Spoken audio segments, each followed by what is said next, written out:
तो महिलाओं के खातों में 10,000 रुपए जाना, वो भी मॉडल कोड ऑफ कॉन्डक्ट के लागू होने के बाद, इससे पता चल जाता है कि भारतीय जनता पार्टी गठबंधन को ऐसी शानदार बढ़त मिली है जिससे पार पाना महागठबंधन के लिए मुश्किल होने वाला है। नामुमकिन नहीं, क्योंकि भारतीय राजनीति में कुछ नामुमकिन नहीं हुआ है।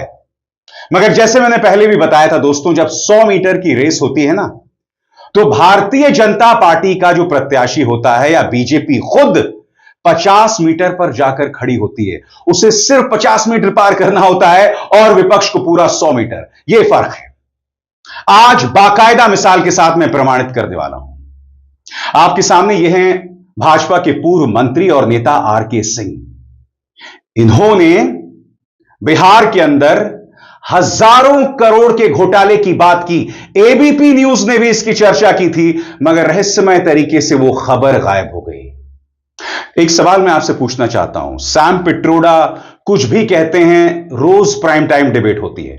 मणिशंकर अय्यर, वो अभी हैं भी नहीं भी, कोई नहीं जानता कांग्रेस में, वो जो भी कहते हैं उस पर प्राइम टाइम डिबेट होती है। आर.के. सिंह अभी कुछ ही सालों पहले, कुछ ही महीनों पहले केंद्र सरकार में मंत्री थे, इतनी बड़ी बात कह गए। एबीपी न्यूज ने क्या खबर चलाई थी जिसे उन्होंने हटा दिया, वो मैं आपको सुनाना चाहता हूं। सुना जाए। मंत्री और बीजेपी नेता आर.के. सिंह ने बड़े आरोप लगाए हैं। कहा है कि बिहार में 62,000 करोड़ का घोटाला हुआ। बिजली विभाग में घोटाले की सीबीआई जांच। घोटाले में बिहार सरकार के मंत्री पदाधिकारी लिप्त हैं। घोटाला करने वाले पर क्रिमिनल केस दर्ज होना चाहिए। मुद्दा यह नहीं है कि यह खबर सही है गलत है, मगर विपक्ष का कोई भी नेता कुछ भी कहता है तो उसको लेकर लगातार प्राइम टाइम डिबेट्स होती है। यहां पर एक पूर्व मंत्री ये कह रहा है और फिर जाके एक पत्रकार उनका इंटरव्यू भी करते हैं और वो कहते हैं कि मुझे कोई डरा नहीं सकता, मैं जो कहूंगा सो कहूंगा। मगर मजाल है कोई भी गोदी मीडिया उस पर डिबेट करे। ललन सिंह केंद्र में मंत्री सांसद खुलेआम कहते हैं मोकामा में आकर कि विरोधी दल के जो नेता हैं उन्हें घर से बाहर मत निकलने दीजिएगा। उनके खिलाफ एफआईआर दर्ज हो जाता है। कितने गोदी मीडिया ने उस पर डिबेट किया था बताइए? प्राइम टाइम में डिबेट होने चाहिए थे, मगर आर.के. सिंह ने जो कहा, ललन सिंह ने जो कहा, कोई डिबेट नहीं हुआ। क्या डिबेट हो रहे थे आप भी जानते हैं। बाद में ललन सिंह सामने आते हैं और कहते हैं कि मैं जो विरोधी दल के नेता हैं उनके आपराधिक इतिहास की बात कर रहा था। अरे भाई, आप पर एफआईआर दर्ज हुई है, याद है कि भूल गए ललन सिंह ने क्या कहा था? नेता तो चुनाव के दिन उनका घर से निकले मत ही हो, उनका घरे में टाइट कर दीजिए। आप बहुत अगर हाथ जोड़ तो कही हो कि तू चला हमने के साथ अपन वोट गिरावा और आके घर में। कोई डिबेट हुआ और फिर अनंत सिंह की गिरफ्तारी। इनफैक्ट इससे पहले हो गई थी अनंत सिंह की गिरफ्तारी, और ये दोनों घटनाएं मोकामा में होती हैं। प्राइम टाइम में कितना वक्त दिया जाता है इन मुद्दों का। मैं बार बार मीडिया का जिक्र क्यों कर रहा हूं? क्योंकि चुनावों में हवा बनती है प्रचार तंत्र और मीडिया के जरिए। यह गोदी मीडिया करोड़ों घरों तक पहुंचता है, 99% घरों तक पहुंचता है, मगर इस गोदी मीडिया में इन तमाम मुद्दों का सुई टपक सन्नाटा, पिन ड्रॉप साइलेंस। क्यों भाई, आखिर क्यों? बार बार यह प्रमाणित हो रहा है दोस्तों, इस तरह की बातें की जा रही हैं, मगर मीडिया उस पर कोई चर्चा नहीं करता है। इन चुनावों में हमने भाषा बिगड़ते देखा, और किसकी भाषा बिगड़ी? स्वयं प्रधानमंत्री की। पिछली बार लोकसभा चुनावों में मुजरा की बात की, अब कट्टा पे आ गए।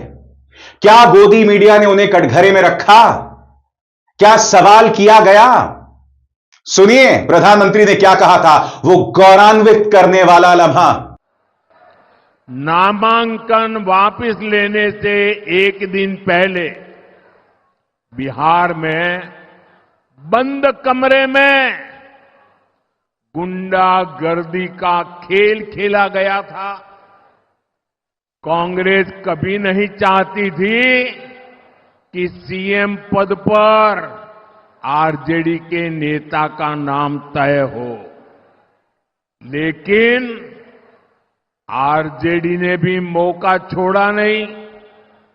आरजेडी ने कांग्रेस की कनपट्टी पर कट्टा रखकर सीएम पद चोरी कर लिया, घोषणा करवा के रहे।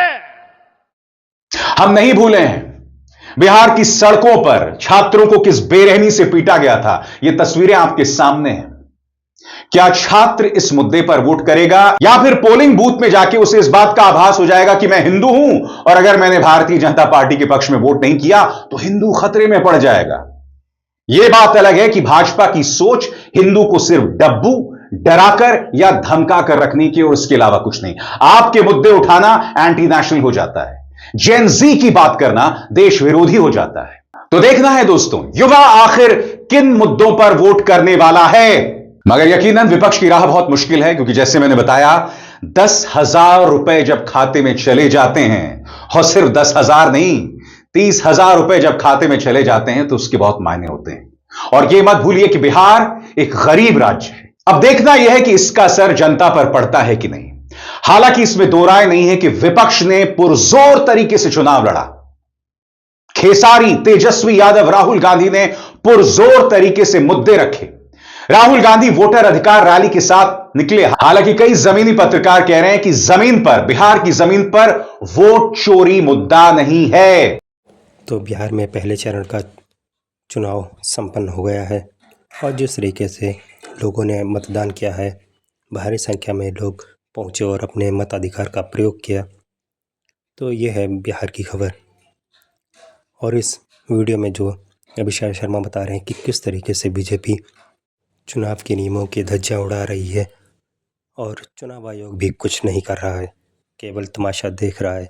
जिस तरीके से नीतीश कुमार की सरकार महिलाओं के खाते में रुपए ट्रांसफ़र कर रही है और लालच दे रही है वोट के लिए, तो ये सारी कमी चुनाव आयोग की है। और जिस तरीके से राहुल गांधी, तेजस्वी यादव और केसरी लाल प्रचार कर रहे हैं, तो ऐसा लग रहा है कि इस बार बीजेपी इस चुनाव में हार जाए। ऐसे वीडियो देखने के लिए चैनल को सब्सक्राइब करें।